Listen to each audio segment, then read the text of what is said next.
Bonsoir les amis, j'espère que vous avez passé un bon dimanche. Nous, on va continuer là où on s'était arrêté la semaine dernière dans la collection de DVD horrifiques.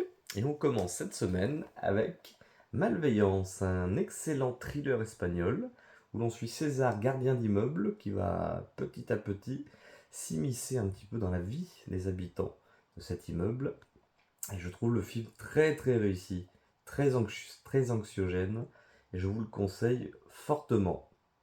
Les films espagnols sont souvent une source sûre. Celui-ci en est un. Je vous le conseille.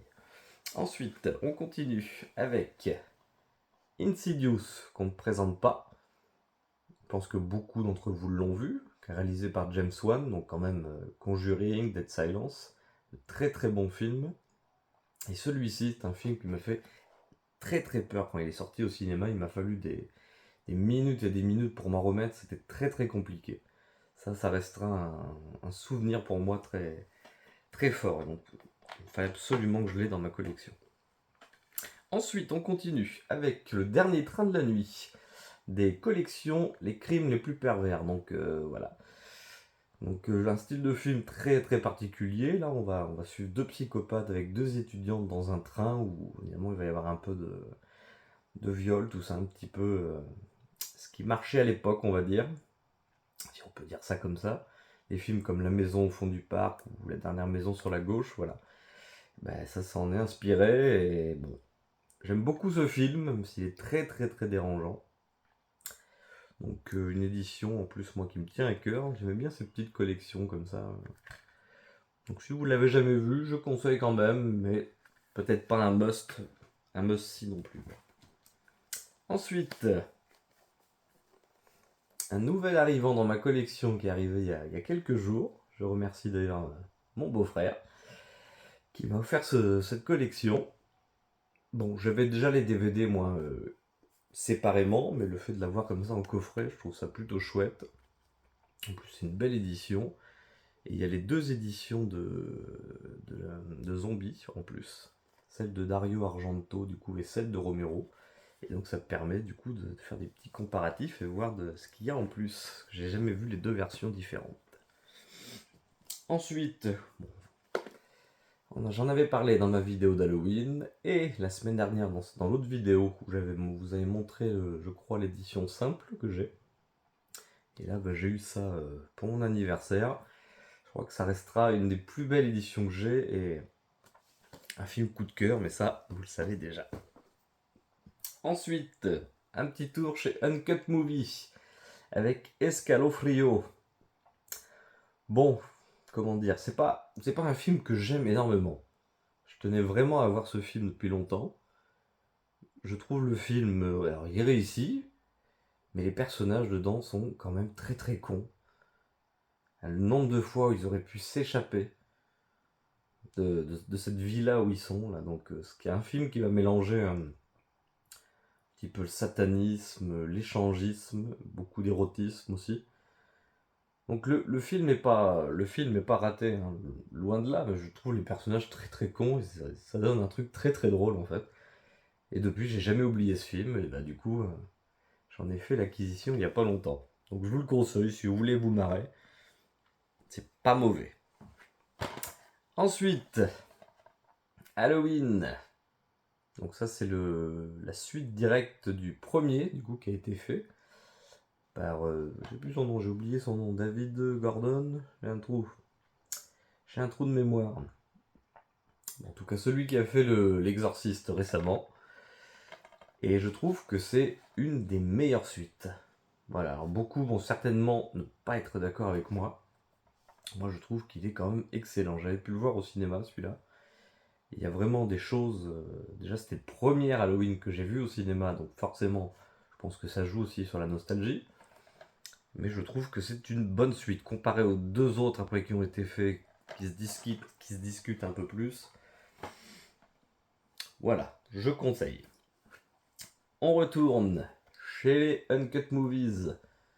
À savoir que quand même j'aime beaucoup moi ce qu'ils proposent comme film les Uncut Movies. J'en ai beaucoup, vous allez en voir passer je pense dans les semaines à venir. Et j'avais acheté celui-là que j'ai mis très très longtemps à regarder. Et qui pour ma part, que j'ai trouvé assez sympa. Un petit peu mollasson, mais pour un slasher, assez correct, et surtout une fin vraiment, vraiment glauque. J'adore, moi, les slashers qui se finissent un petit peu comme Sleepaway Camp, là, voilà. J'aime les fins comme ça, voilà. Parce que la fin n'a rien à voir, hein. C'est pas un spoil que je vous dis, c'est un exemple, mais je trouve que la fin est réussie. Mais ça reste un slasher simple. On continue avec Halloween 6. Bon, je les ai tous, hein, les Halloween, mais c'est vrai que celui-là, le 5 et le 6, je les ai revus il n'y a pas longtemps, et je les trouve pas si exceptionnels que ça. J'ai quand même un énorme problème avec le 5 et le 6, ouais. C'est vraiment, je trouve, les plus faibles, qui proposent des idées un peu tordues, alors certes osées, mais un peu tordues, qui moi ne m'accrochent pas du tout. Donc ça après, je vous laisse en juger vous-même. J'en parlerai pas plus, voilà, parce que je vais pas en dire du bien, et j'ai pas spécialement envie. Ensuite, le nouveau cauchemar de Toby Hooper.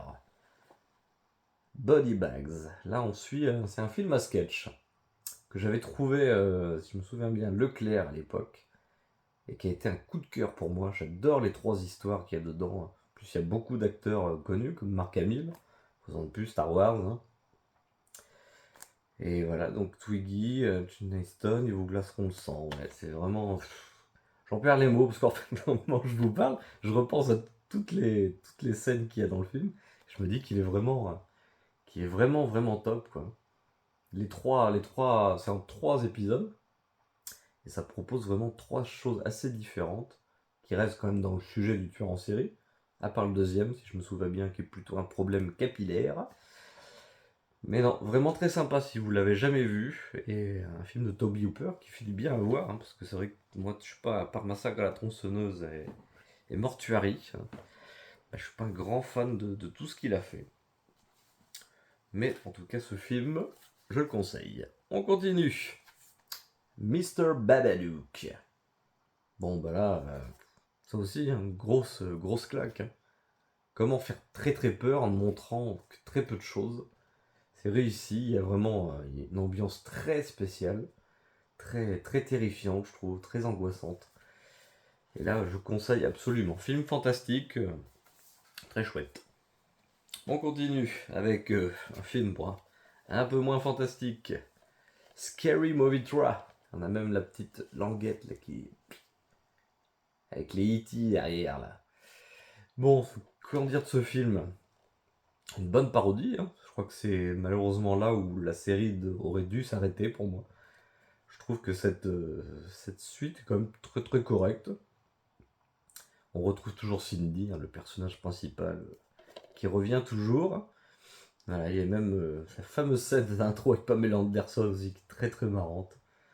Bon, ça parodie surtout le film Signe, dans mes souvenirs. Le film Ring aussi. Si vous l'avez jamais vu, franchement, il est à voir. Jusqu'au troisième, que du top. Très très drôle. En plus, les DVD étaient toujours des belles éditions. Voilà, les trois que j'ai en tout cas sont toujours très jolis. On continue. Bon, là, on est sur un nanar. Rawhead Rex. Un nanar que j'ai découvert il n'y a pas longtemps. Et que j'ai trouvé super bien en fait. Hein. Le monstre, alors c'est vrai que le monstre est un peu ringard. Là. Il pisse, il a les yeux qui tournent. Là. Mais je sais pas, il y a un charme qui fait que j'adore ce film. Rawhead, le monstre de la lande. Si vous l'avez jamais vu, je le conseille. Et quand même à noter que c'est d'après une histoire de Clive Barker en plus, donc voilà. Bon, je pense que il aurait peut-être fait mieux, à mon avis, mais bon. Ça aurait pu être mieux, un remake, ce serait peut-être intéressant à voir, plus sérieux. Mais ça se regarde très très bien. Ah, on retourne avec ce bon vieux Michael, Halloween Résurrection. Et ben ça c'est pareil, je l'ai revu. Et ben là j'y pensais pas tout à l'heure, mais c'est... Alors, il y a un concept que c'est sympa de télé-réalité avec Michael. Mais franchement, c'est vraiment pas ouf. Hein. Je pense même que c'est un des pires. Il y a même une scène, je crois, où il y a Buster Rhymes qui fait du karaté contre Michael. Enfin, c'est fou, hein, mais quand je pense qu'à l'époque j'adorais ce film, c'est là qu'on voit que quand on est jeune, on a moins d'attentes. Hein. Et finalement, tant mieux peut-être aussi. Parce que le problème, c'est qu'en grandissant, on a des attentes et ça se gâte. On continue avec un film expérimental, The Bunny Game, que j'aime beaucoup, que j'avais découvert. Donc là, voilà, il n'y a pas vraiment une histoire incroyable. Un film de torture, un film très expérimental, en noir et blanc. Donc là, à mon avis, il y a marqué public averti en rouge. Ouais, j'aurais bien mis un bon moins de 16, moins de 18. Parce qu'il est quand même très trash. C'est vraiment. Les scènes de torture, si je dis pas de bêtises d'ailleurs, je crois qu'elles n'ont pas été simulées. En plus, je crois. Je ne veux pas dire de bêtises, hein, mais je crois. Et très très bien. Moi j'avais le DVD simple que j'ai refilé à quelqu'un et du coup il me l'a échangé contre un Blu-ray. Et le DVD qui était dedans, voilà, parce que lui il aimait pas trop le film. Et moi j'ai eu un petit coup de cœur pour ce film quand même, qui se regarde bien. Un petit peu long peut-être, presque 2 heures. Mais très intéressant. On continue avec, oh bah, j'ai même pas enlevé l'étiquette, je l'avais vu une fois, The Living and the Dead. Bon alors là je vais pas trop m'étendre dessus, je m'en souviens très très peu. Je vais vous lire l'histoire. Proche de la faillite, Lord Donald est contraint de vendre l'immense château où il vit avec sa femme et son fils schizophrène. Cependant, sa femme tombe malade et doit être surveillée toute la journée par une infirmière.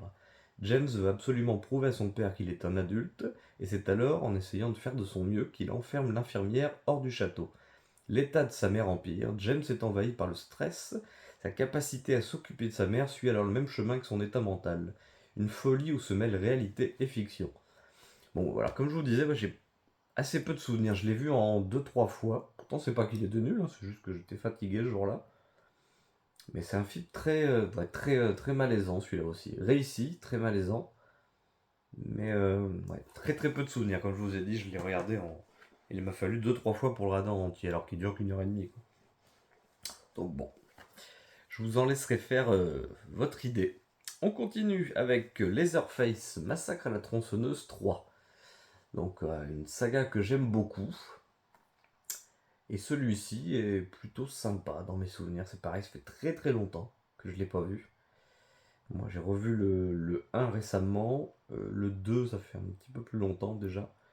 Même si et là le troisième j'avoue que je m'en souviens très peu. Mais il y a toujours de bonnes idées, hein. Le seul que vous ne verrez pas par contre dans ma collection, je vous le dis, c'est le quatrième. Qui est, qui est une merde, hein, tout simplement. C'est honteux d'avoir fait un film comme ça. Je crois que c'était avec Renée Zellweger en plus.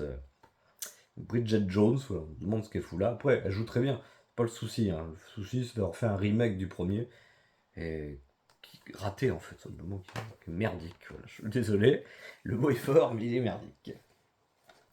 Alors, j'ai presque oublié que je l'avais celui-ci. Carrie la Vengeance, donc remake de Carrie, le classique de John Carpenter.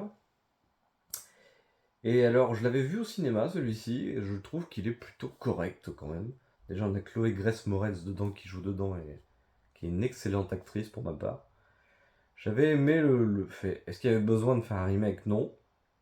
Est-ce qu'il est bien? Franchement, il fait le job. Voilà. Pas utile, mais très sympa. On retourne avec chez une cut movie, avec Bucket Guts and Gore.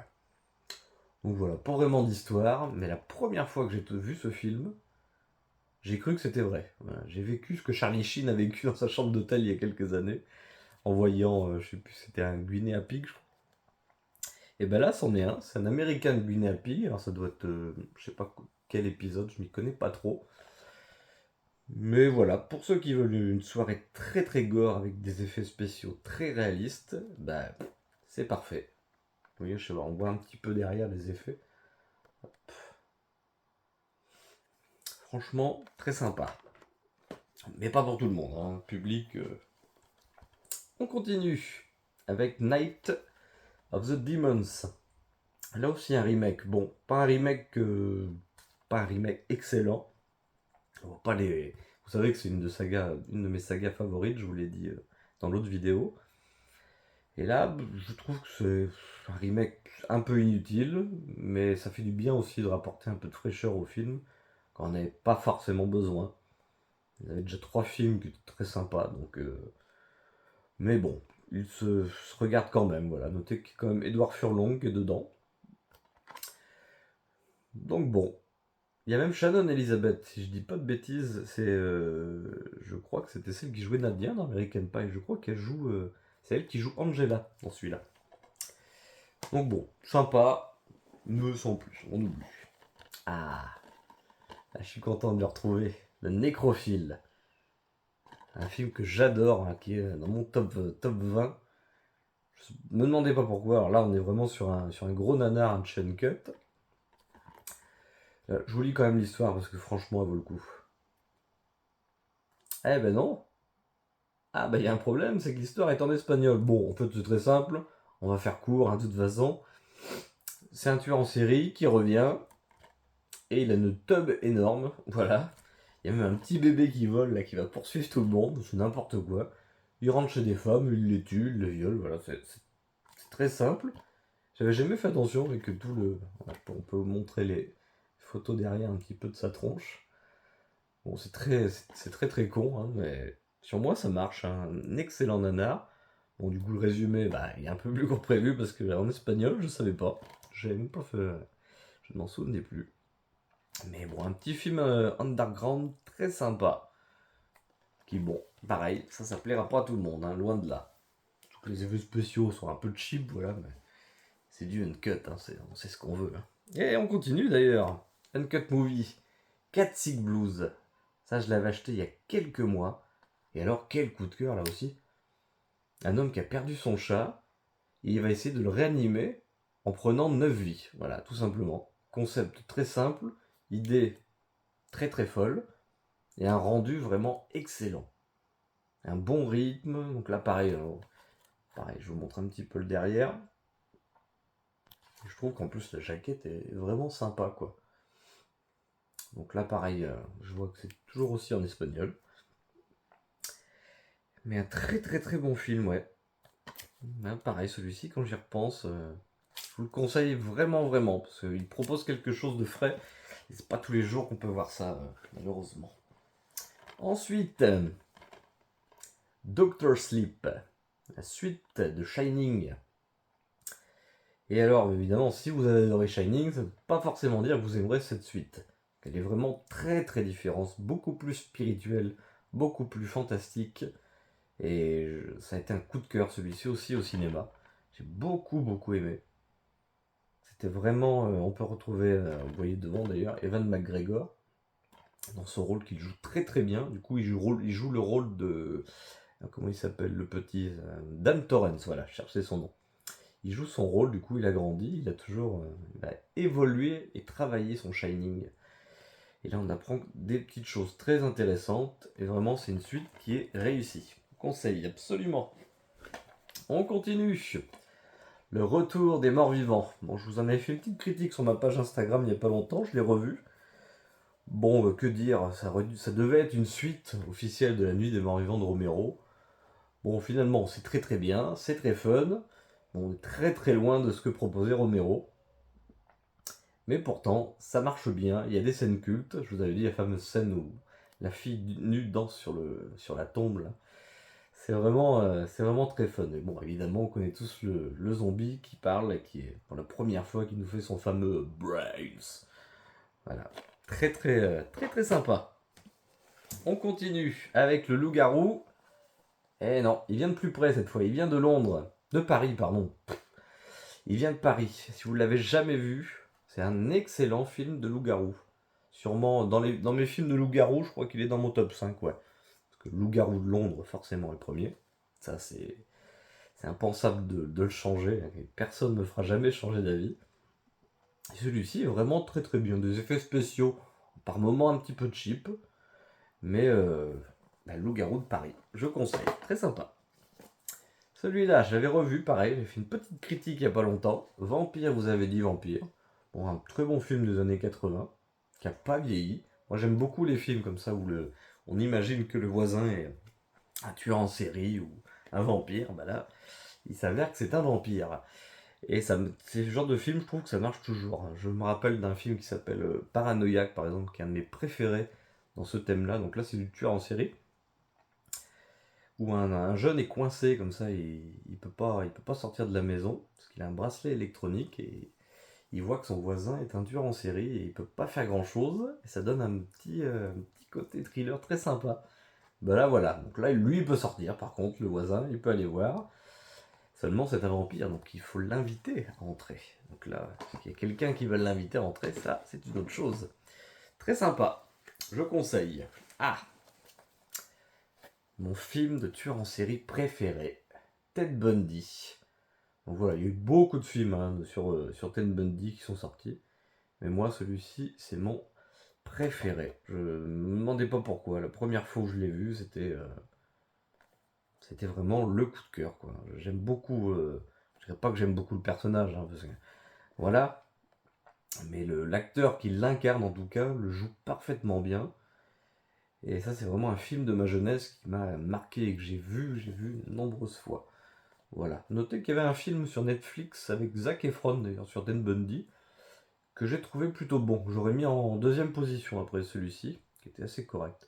Moi, c'est vraiment le tueur en série que j'ai beaucoup suivi à l'époque, qui m'a beaucoup intéressé.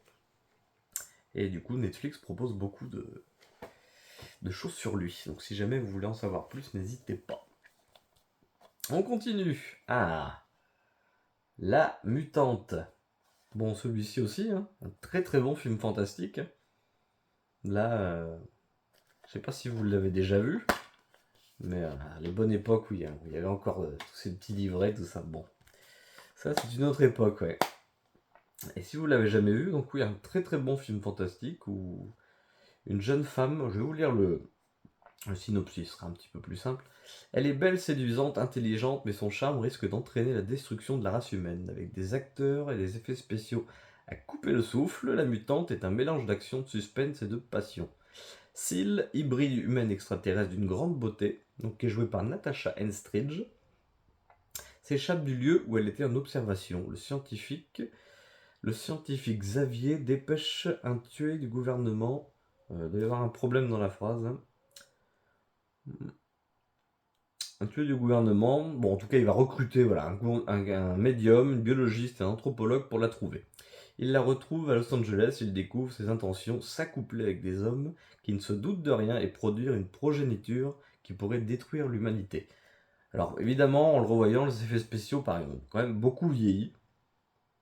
Mais pareil, film de ma jeunesse exige, donc c'est dur d'avoir un avis tranché.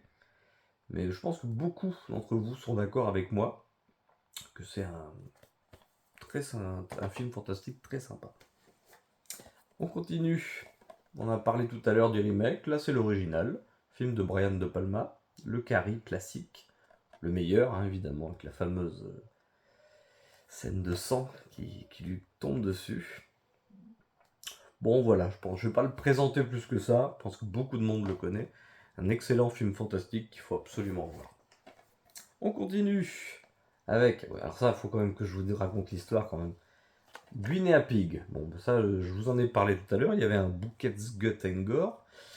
Et ben là, celui-ci, je l'avais quand même gagné un loto. Alors ça, c'est quand même incroyable. J'ai gagné un Guinea Pig, un loto, voilà. Et à l'époque, je savais pas du tout ce que c'était. Et quand j'ai lancé ça, donc du coup, alors dans celui-ci, il y a Devil Experiment et Mermaid in a Manhole. Donc là, c'est deux épisodes différents. Alors je crois que ça, c'est donc il y a le premier, ça c'est certain. L'autre avec la sirène, je crois que c'est le quatrième. Je crois que c'est le quatrième. Donc voilà, très simple. Hein, le premier épisode, une femme qui sert de cobaye à une expérience. Trois hommes vont la torturer. Voilà, prend 3 quarts d'heure. Donc des gifles, tout ça. Et c'est ce film que je vous parlais, que Charlie Sheen, dans son hôtel, a eu peur et a appelé la police en disant: je crois que je suis tombé sur une vraie vidéo de. Et non, c'était un film juste très réaliste. Est-ce que c'est bien? Bon, voilà. Ça reste un film. À choisir, je préfère l'autre, le bouquet de Guts and Gore. J'ai beaucoup plus apprécié celui-là. Là, ça reste vraiment de la torture gratuite, quoi. Même en bas, vous voyez, on voit un petit peu les images. En raison de leur caractère malsain et réaliste, ces films sont fortement déconseillés aux plus jeunes et aux personnes sensibles. Donc si un jour vous voulez les voir, je vous préviens, c'est très spécial. On continue avec Eden Lake. Alors là aussi, un très très bon film, hein. Je ne sais pas si vous l'avez déjà vu. C'était produit par l'équipe de The Descent, voilà, tiré d'une histoire. Ouais, c'est ça le pire, c'est que quand on voit le film, c'est fou. Mais après, dans le monde où on vit, il y a beaucoup de choses qui sont surprenantes maintenant. Donc je vous lis l'histoire parce que là, j'y tiens. Jenny est maîtresse d'école, son petit ami et elle quittent Londres pour passer un week-end romantique au bord d'un lac. La tranquillité du lieu est perturbée par une bande d'adolescents bruyants et agressifs qui s'installent avec leur Rottweiler juste à côté d'eux. À bout de nerfs, Jenny et Steve leur demandent de baisser le son de leur radio. Leur escapade en amoureux va alors tourner au cauchemar. Donc je ne vous en dis pas plus, celui-ci à découvrir absolument. Absolument. On continue avec un film, pareil, un souvenir de tabac presse. Bon alors là, c'est pas un film, c'est un documentaire qui nous montre tout simplement comment se passent des autopsies. Donc voilà, vous voyez, c'est même écrit, attention, film exclusivement réservé à un public averti, parce que là, pas d'effets spéciaux. Hein. Documentaire est très, très troublant, très intéressant, mais très, très bizarre à regarder quand même, de voir comment nous sommes faits à l'intérieur, c'est très spécial, ouais. On continue, on va faire un double shot, j'aurais même pu faire un triple, vous verrez après, avec les Halloween. Donc là, c'est les 2 Halloween de Rob Zombie. Alors le deuxième, je ne veux pas trop vous en parler, je m'en souviens très très peu.